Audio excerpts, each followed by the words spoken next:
Então, aqui, ó, mostrando aqui agora para vocês, tá, os processos que nós vamos trabalhar: o processo de compressão, processo de transferência e o processo de injeção. O processo de sopro, ele não é tão utilizado, ele é bastante utilizado, aliás, mas não para todos os polímeros, né? Não todas as borrachas, assim, né? Então, esse é um detalhe que nós podemos até falar mais adiante, mas vamos nos concentrar nesses três processos aqui que já abrangem 99,99% das empresas de borracha. Tá? Muito poucas empresas têm sopro aí, tá certo? Então, nós vimos aí que a borracha, por exemplo, ela passa por um processo de vulcanização, ou que a gente chama também de reticulação. Recapitulando rapidamente, né? Os dois estados físicos da borracha: o antes de vulcanizar, ela tem um estado plástico.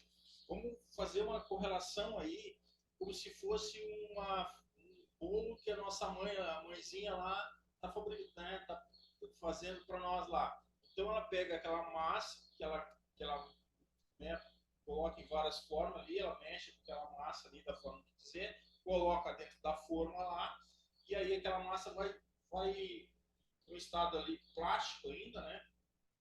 Ela vai tomar a forma da forma, né? Que seria nosso molde, e aí vai botar no forno lá para vulcanizar o nosso pão dela. Então, vulcanizou, depois que vulcanizou, ela tira da forma, e aí ela tem o estado da forma, né? O formato da forma ali. Então, esse seria os dois estados da borracha, né? O estado plástico, que é antes de vulcanizar, e o estado elástico, que é depois de vulcanizado. Depois de vulcanizado, você pode esticar, fazer o que quiser com ela, mas ela sempre vai voltar para o estado original, né? Conforme o formato do molde, tá certo? E aqui nós temos, então, a nossa curva geométrica, que a gente viu, e é muito importante, é isso que eu me refiro. Em todo o projeto, a gente sempre analisar essa curva geométrica, porque esse tempo de vulcanização aqui, ó, a gente chama de tempo de scorch. Tá? Depois eu passo para vocês, eu acho que mais a gente vai ver isso aí. O tempo de scorch é o tempo que ela leva para vulcanizar. Ele pode ser maior ou menor conforme a formulação da borracha. E essa é a grande diferença da borracha para o plástico. Porque o plástico, eu posso... deixa eu tentar aumentar aqui.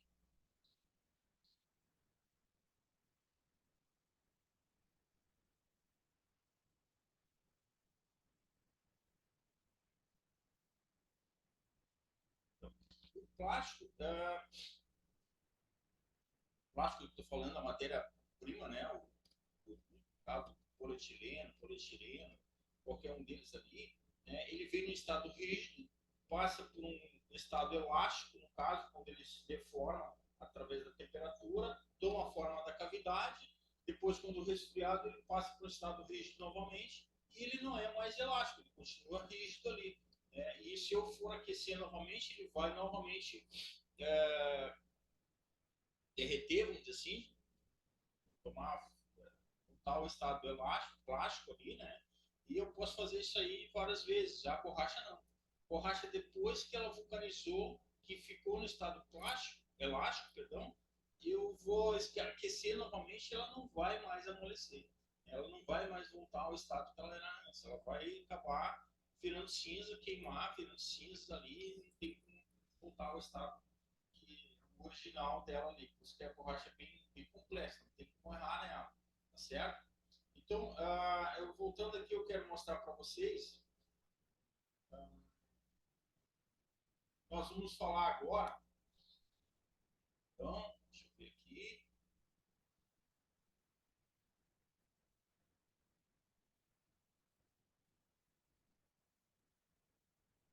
Sobre moldes de, continuar falando um pouquinho sobre molde de compressão.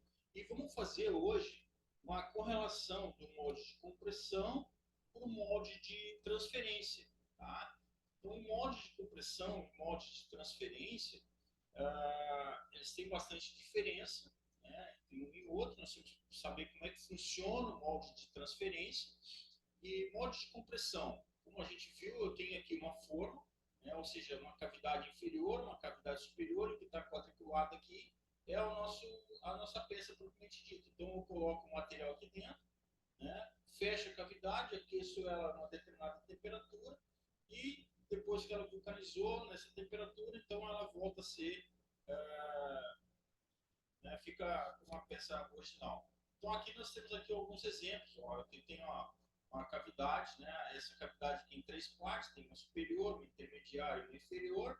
Aqui está ela de forma explodida, né? Aqui está a peça, o produto propriamente dito, né? E aqui está ela em pote ali, né? Tem o azul e os dois vermelhos são as partes do molde, né? E essa aqui é uma cavidade do molde. Eu posso ter um molde com várias cavidades, como no caso desse daqui, ó. Tem um molde ali com várias cavidades, tá? Então essa aqui é um processo que a gente chama ali de compressão. Ó, tem vários moldes, né? Um desenho do molde com várias cavidades. E dentro do processo de compressão, eu posso ter, como a gente viu lá no vídeo, né, naquele vídeo da aula passada, um molde lá, um molde com 4 cavidades, com muito material que ia fora lá, que era desperdiçado, né? Eu tenho um outro lá que o operador tem que estar colocando o molde dentro da máquina, e isso faz com que haja um desperdício de energia ali, propriamente dito, enquanto a máquina fica parada, o operador fica trabalhando no molde, o desgaste físico da pessoa hoje é muito crítico, muito fiscalizado essa parte de ergonomia, né, do operador, até porque há uma perda, né? O operador começa de manhã, imagina nos dias que estamos passando aí de 30 e poucos graus, 40 graus, o operador trabalhando de manhã lá, ele vai ter uma determinada energia lá, empurrando, retirando o molde lá pesado dentro da máquina. Então é isso que eu quero propor para vocês, que também analisem, e vocês podem fazer um trabalho fantástico, maravilhoso, dentro das empresas, independente do tamanho da empresa, se ela é pequena, média ou grande, né, de fazer um trabalho onde que a empresa vai dar melhores condições de trabalho para o operador, assim como vai ter uma produtividade maior, que não vai depender tanto, né, da forma física, vou falar assim, do próprio operador. Eu quero dar um exemplo para vocês, né, de molde, por exemplo, que deixa eu abrir aqui. Olha só, esse molde aqui, ó, esse processo aqui, ó, esse é um processo de compressão. Aqui está o operador colocando o material em cima da cavidade, ali, as machinhas, na cavidade também. Aí, de uma forma automatizada, né, o molde fecha, vai para dentro da máquina, vulcaniza, e aqui ele está retirando. Agora, deixa eu fazer uma observação. Imagine que essa peça aqui ela é de borracha, provavelmente aqui é de silicone. Imagine se essa peça aqui fosse de plástico. Como é que o operador ia tirar essas peças de plástico desse tipo de macho? Fica complicado, né? Então, aí que eu me refiro, queridos, que há uma grande diferença do projeto, né? Quem projeta molde plástico, muitas vezes ele pensa com plástico. Como ele vai retirar? Não pensa que a borracha ela é elástica, ela tem condições de tirar. Claro que tem que ter seus dispositivos corretos ali que eu quero passar para vocês também. Então, essa é uma peça. Mas, voltando ao que eu estava falando antes, ó, imagina que essa máquina aqui ela está automática, porque o operador está abrindo manualmente, né, esse molde, retirando e tudo mais. Né? Então, isso é um tipo de molde que eu passei, né, que eu quis mostrar para vocês. E dá para automatizar, dá para fazer algo que não exija tanto fisicamente do operador desgaste, né? Eu também tenho formação nessa área de engenharia de segurança do trabalho e posso garantir para vocês que hoje o Ministério do Trabalho, os sindicatos, as indústrias mesmo, já estão pensando nesse lado também, não só de risco para o operador, porque é um risco nele estar manuseando esses moldes ali, que eu mesmo já me queimei várias vezes as mãos, os braços, ali, manuseando os moldes, encostando, porque aquele molde ali está a 180 graus. Né? 180 graus dá um estrago aí, uma queimadura aí. Então ali já diminui o risco, né, do operador estar trabalhando com esses moldes assim. Claro, tem que trabalhar com luvas, mas eu falo para vocês, muitos operadores às vezes tiram a luva para ter que estar carregando as cavidades ali. E o molde de transferência. Como que funciona o molde de transferência? Então, deixa eu mostrar para vocês aqui qual que é a diferença do molde de transferência. Vamos ter uma ideia aqui sobre como funciona o molde de transferência. Deixa eu ver aqui.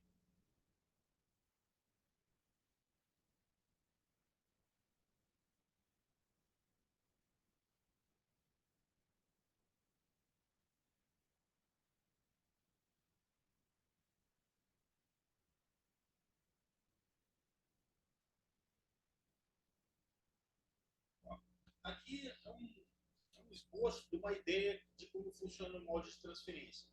No molde de transferência, eu tenho aqui a peça, né? A peça, a cavidade inferior, a cavidade superior, e o que é que a gente chama aqui de pilão. Então, o que é o pilão esse daqui? Eu coloco o material, uma cavidade aqui, tá? Que a gente chama de pote.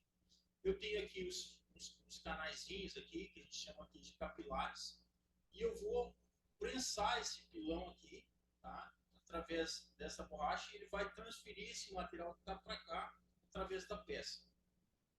Então, isso é o que a gente chama de transferência. Aqui são os capilares, tá? Aqui um outro exemplo de molde de transferência, né? Aqui é o pilão, olhando de cima, aqui os capilares, ali a peça, tá certo? Tem outro exemplo, então, enfim.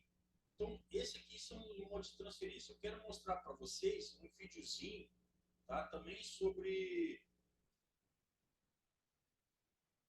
molde de transferência. Deixa eu ver se eu acho ele aqui rapidamente, tá?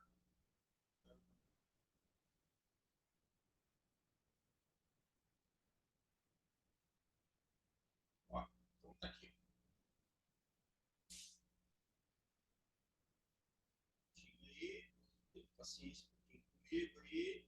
Eu estou buscando aqui o molde, tá? Ó, esse é um processo do molde de transferência. Também o molde de transferência ele é bem mais complexo do que o molde de compressão. Então, observe, olha aqui, ó. Aqui em cima tem o pote.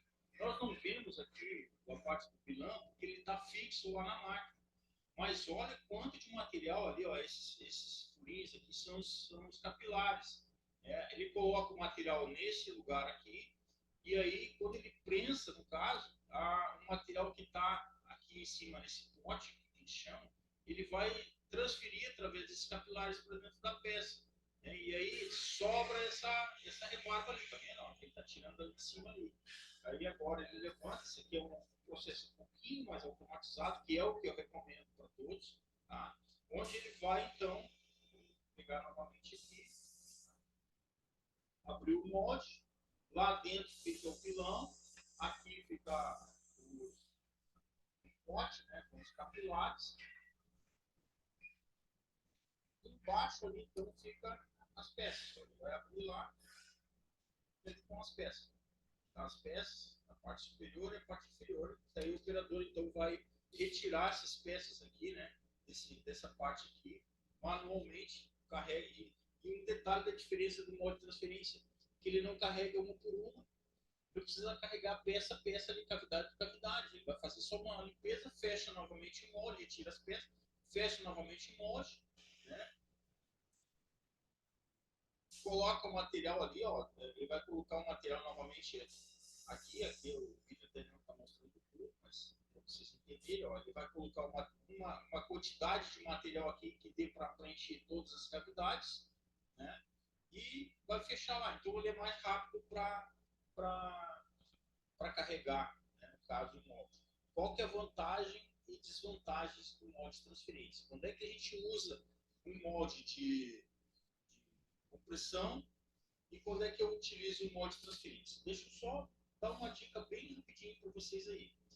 O molde de compressão é um molde bem mais barato, bem mais em conta, um processo bem mais simples, porque eu carrego manualmente ali. Porém, ele tem as suas desvantagens ali, que eu tenho que carregar uma por uma. Né? Vamos dizer que eu tenho um molde aí de 40 cavidades. O que eu tenho que fazer? Eu tenho que carregar 40, a gente chama de batoquinho, né? 40 quantidade de massinhas ali para cada atividade, fechar eles, né, e finalizar.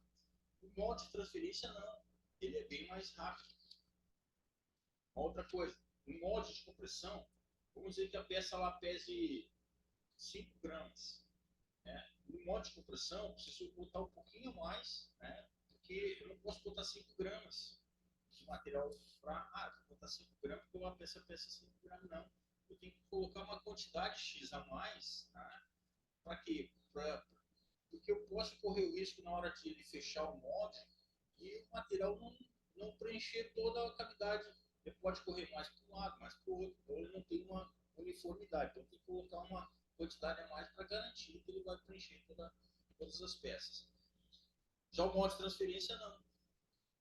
O molde de compressão também é a diferença seguinte: eu vou fechar o molde, né? Eu fecho todo o molde ali e ele vai sobrar uma quantidade de massa ali, né?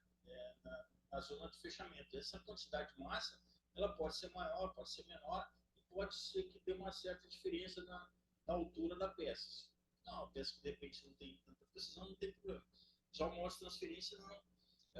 O molde de transferência, ele fecha o molde e depois, né, na sequência, ele vai injetando material para dentro, quase como se fosse um processo de injeção. Então, ele injetando esse material para dentro, ele vai preencher as cavidades, praticamente quase que não vai sobrar rebarba. Muito pouquíssima coisa vai sobrar de rebarba. A rebarba é um ponto importante. Porém, a desvantagem é que ele é um molde muito mais complexo, muito mais caro, e a quantidade de massa que sai, que sobra ali naquele pote, que vocês viram que eles tem um tapete ali, né? É uma quantidade grande que vai fora também.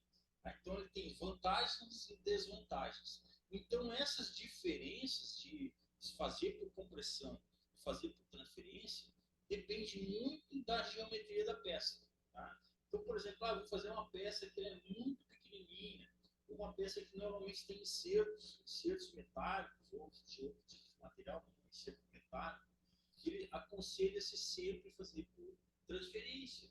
Porque por compressão, dependendo da geometria da peça, você fica mais complexa. Então, esses detalhes, vamos fazer por compressão, vamos fazer por transferência, você tem que saber muito bem, porque você vai estar investindo em um molde que é caro, transferência. Até o processo dele é caro, ele tem que ter o pilão, tem que ter o pote, tem que ter as peças, né, a parte inferior, a parte superior. Então, ele tem várias partes do molde, quase como se fosse quase que um molde de injeção. É mais complexo até, tão complexo quanto um molde de injeção.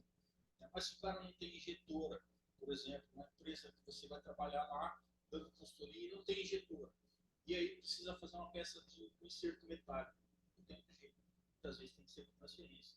E aí você tem que assessorar muito bem o teu cliente para que ele faça um molde que funcione. É um molde pesado, ele tem mais partes, então ele é difícil de manusear, difícil para abrir, porque as partes são bem justas, né? Principalmente pequeno.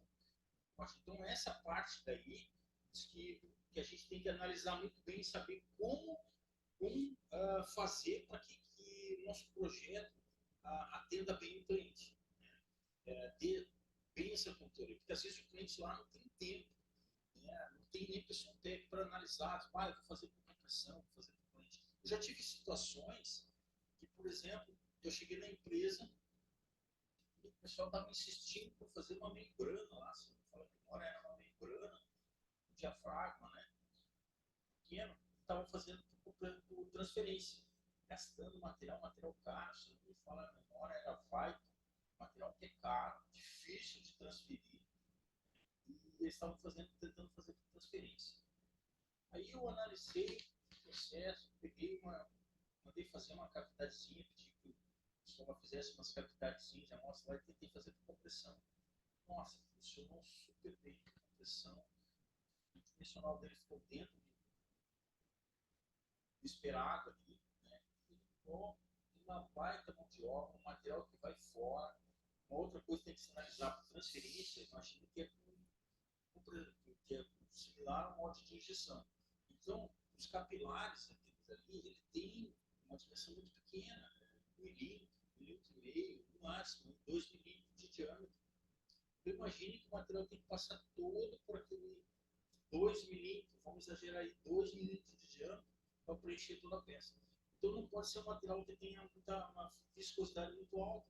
O Vitor, por exemplo, o Viton, o Vitor, conforme vocês queiram chamar aí, é um material que tem uma viscosidade muito alta. Ele é difícil muitas vezes de fluir dentro do molde.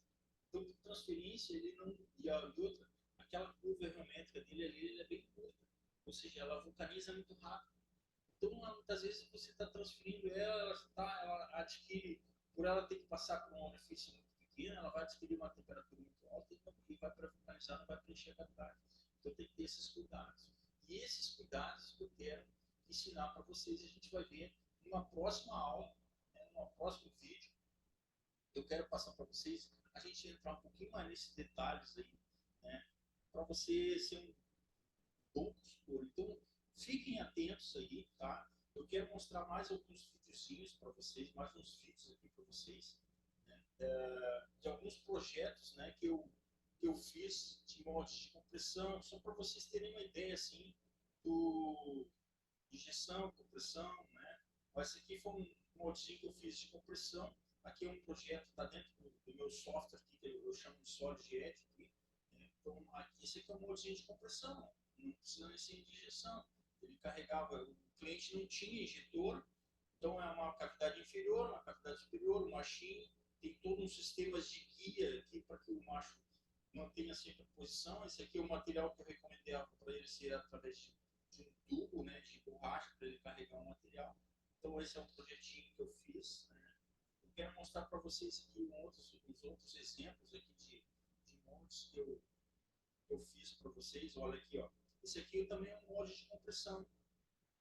Só que eu facilitei a vida um pouquinho do nosso cliente. Ele era um cliente que não era uma empresa muito grande, não tinha muito que investir, mas ele tinha que facilitar a abertura do molde, para o operador não ter que estar abrindo, fazendo esforço físico, e ele queria colocar na mesma placa vários tamanhos de cavidades. Eu não recomendo, mas ele queria. Então eu fiz um moldezinho com dobradiça, né?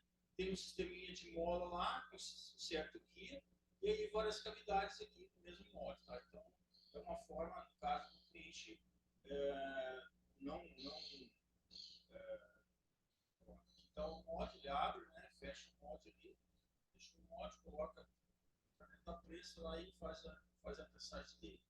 Outro molde que eu gostaria de mostrar para vocês, né, um exemplo também, esse aqui é um molde de injeção, moldes relativamente simples, né, porém eu fiz um aproveitamento bastante bom aqui, é um tubo, é uma peça simples, teoricamente é um tubo, né, um tubinho de borracha, porém tinha uma boa precisão.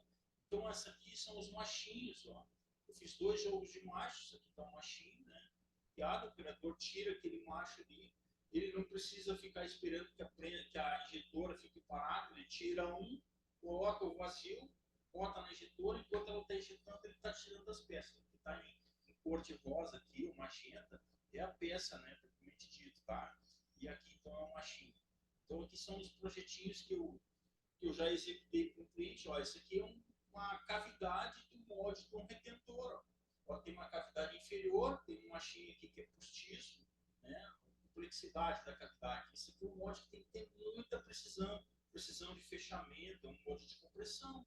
Tem um inserto metálico ali, tá vendo? Estão vendo? Ó, do retentor. Então, apesar de ter um inserto metálico, é um molde de compressão, né? Tem a cavidade superior.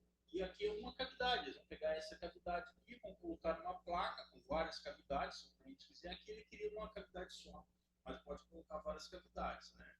Então, aqui são alguns exemplos. Aqui é um outro exemplo que eu mostrei para vocês anteriormente. Tá bom, queridos? Esse é o que eu gostaria de mostrar para vocês hoje, né, nesse vídeo. E assistam aí os próximos. Fiquem atentos aí para os próximos vídeos aí, que a gente vai entrar em outros detalhes, né, de mods aí, que eu tenho certeza que vocês vão gostar bastante. Vai ter surpresas para vocês aí, muito boas aí, tá? Nós vamos falar sobre mods de injeção, que é um processo maravilhoso, que eu gosto muito também, vocês vão gostar. Parece assim que o pessoal um bicho de 7 cabeças, né? Mods de injeção de borracha. Mas vocês vão gostar desses vídeos aí. Então fiquem atentos aí, compartilhem isso aí, coloque o teu gostei ou não gostei do vídeo ali, tá? Que a gente vai entrar com vídeos aí maravilhosos para vocês. Vocês vão gostar bastante, vão dar um up na, na carreira de projetista, de engenheiro de vocês aí. Tenho certeza disso, tá bom? Um grande abraço para vocês e até o próximo vídeo, tá bom?